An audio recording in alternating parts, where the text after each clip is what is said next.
Tim and I met in an English literature class our junior year of college, and we've been together the 10 years since. While he ended up going into IT, I stayed in the liberal arts track and ended up doing non-profit work after college when I realized I didn't actually want to be a school teacher. Just to say that we always assumed he'd out-earn me by a considerable margin. Though when he made more, I always insisted we split things evenly to avoid potential resentment down the road. I've had sort of a non-linear career path, but ended up switching to the corporate world. To make a long story short, my liberal arts degree and time doing non-profit work gave me a lot of skills that enable me to really excel professionally in some more niche areas. I recently started a new job as a consultant, making way more than I'd ever anticipated. When I got the offer, I told Tim that the pay was amazing, but he didn't ask about the actual amount, and I didn't want to be braggy about it, especially since I was fairly sure it was above his current income. Well, we just put in an application for a new place, and in the process of having to submit our pay stubs, it's become obvious that I make roughly 30% more than he does now. I expected him to think that was cool, since he's a feminist and has always been super supportive of my career. But instead he started to make increasingly harsh jabs about how I cheated the system to get where I am. That no English Lit major makes more than a cybersecurity professional without cheating somehow. His major point is that I got my first job out of nepotism, which set me up to trample more qualified people who didn't have the same advantages. It's true that I got my first post-college job after being referred by a sorority sister, but it was for non-profit work making $22K /year, not exactly at somebody's daddy's firm. He also points out that at my first corporate job, I snagged a big promotion after volunteering to take on starting up the company's diversity /equity / inclusion program, and I'll admit that were I a white man, it's highly unlikely I would have been able to be the face of the eventually high-profile diversity program. Tim also notes that I was awarded a small college scholarship for being a promising female writer, when no such scholarship existed for males. But all that said, I still don't feel like I cheated the system, and it makes me angry to listen to him joke about it. Especially since I grew up blue-collar and worked full-time while going to school full-time to afford my degree. I reached a breaking point yesterday when he made a crack about how the new / first woman on his team is an obvious diversity hire. I told him that his jokes about women cheating the system to get ahead aren't funny or guy talk ribbing, as he says. They make him sound like an insecure little boy. He told me I was being a naive Karen, and we haven't really talked since yesterday. I am expecting my first daughter with my husband in September. I grew up in a moderately religious household with pretty strictly defined gender roles. As in, since I was a girl, I had chores around the house while my younger brother did not have to do anything.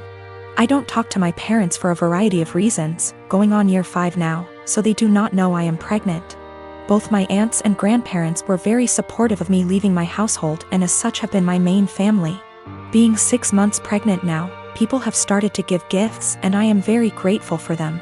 We have decided that we don't want our daughter to be surrounded by pink everything with only girl things. So we have made a conscious effort to include traditionally boy outfits and toys like dinosaurs and cars. We have told people that any gender items would be accepted, and if it's getting too much pink, we have gone out to balance a bit, getting a green jacket or something. My younger aunt has taken great offense to this because boys are boys and girls are girls. And she is a very verbal and loud person and has let us know several times her opinions. She has 2 boys. At my baby shower, my older aunt gifted us a book called Goodnight Construction Site and a little stuffed truck.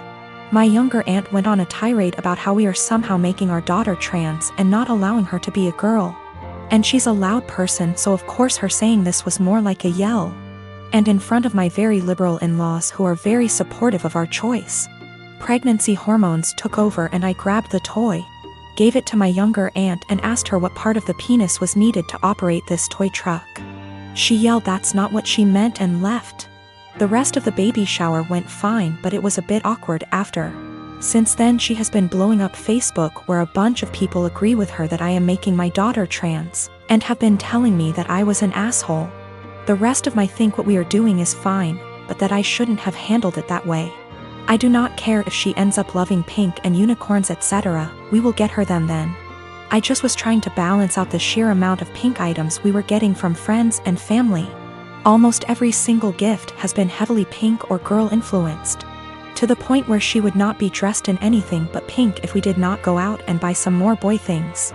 I also am generally not a person who argues, but I feel like a bit of an unholy because I intentionally said this as deadpan serious as I could and with the intent to embarrass her in front of our family members present. My delivery and question did have the intended effect and she went quite red before leaving.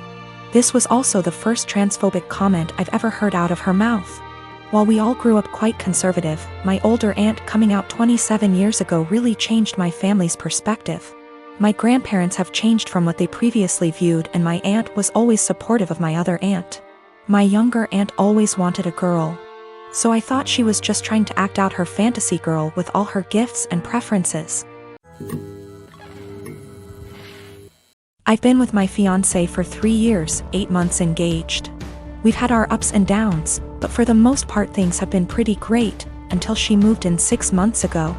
We've been combining our lifestyles and finances, basically easing into merging our lives together. The problem is she's a people pleaser, in her own words. She's been in therapy for 6 years, and I guess I never knew how bad it was until moving in with her.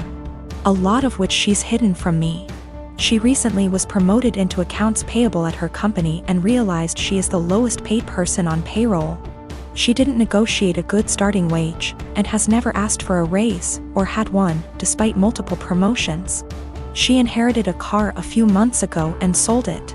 She had offers online from $18,000 to $25,000, but sold it to the first person who showed up for $10,000. She caught someone stealing her bike at college. The woman stealing the bike managed to convince my fiancé that it was actually her bike, and my fiancé just let her take it, despite the fact that she caught the woman cutting her bike lock. Last spring was my 30th birthday and she ordered a giant chocolate cake for the party. The cake normally comes with nuts, but given my allergy for nuts she ordered it without them. Well, when she went to pick it up and it had nuts on it, she just paid for it and brought it home. I couldn't even be in the same room as the cake. Which brings us to tomorrow. My father recently passed away and I need to fly to the other end of the country to get things sorted out with family, attend the funeral, etc. Meanwhile, we recently had a pipe burst in our home, and the contractors will be out tomorrow to fix it. My flight's at 6 a.m. and my fiancé will have to handle it, including all the negotiations because we don't know the extent of the damages. I've been giving it a lot of thought and I just don't trust my fiancé to handle it. And if I can't trust or rely on her to do something like this, how can we really be life partners? I mean, I trust that she is always looking out for me and has my best interest at heart, but I can't trust her to get things done. We've talked about it a few times before, but it's been unproductive. She's convinced she's just being nice and doesn't like confrontation, then brings up examples of extremely confrontational people. I think she puts her aversion to conflict above her / our long-term goals, and she needs to find a happy medium.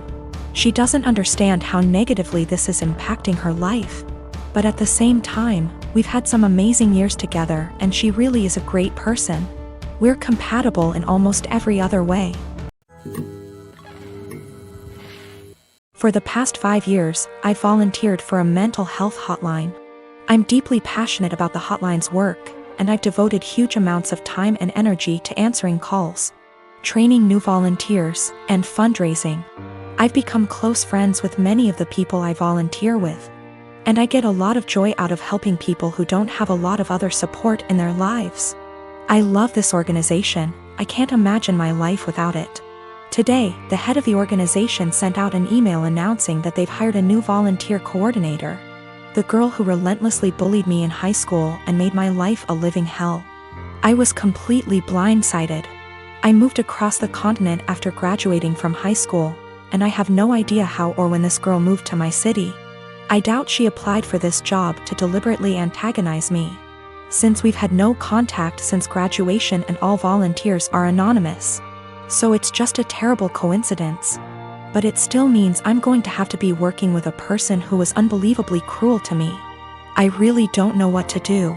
Obviously, all of this was a long time ago, and it's possible she's cleaned up her act since high school. But I still hate the idea of even being in the same room as this girl. I've had her blocked on every platform for, wow, over a decade now. It looks like my only options are to A. Tough it out and deal with this person coming back into my life, or B. Quit the hotline after 5 years of service. I went for my regularly scheduled afternoon shift at the hotline, and the girl just happened to be there for some kind of orientation. I wasn't expecting her to be there, so I initially just kept my head down and ignored her. A little while into the shift, she came over to introduce herself, and genuinely didn't seem to recognize me. I've cut my hair and gotten glasses since high school, so that could have been it.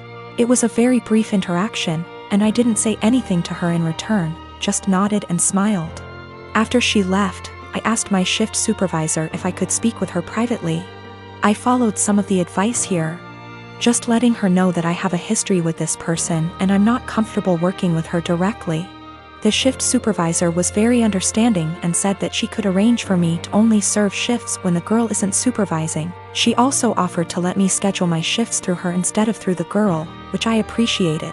Unfortunately, it seems like there will be an unavoidable level of casual interaction, given that the girl is working in the facility on a full-time, 9-to-5 basis. I think I'll be able to stick it out for now, but we'll see. The shift supervisor did ask me what I wanted to tell the girl.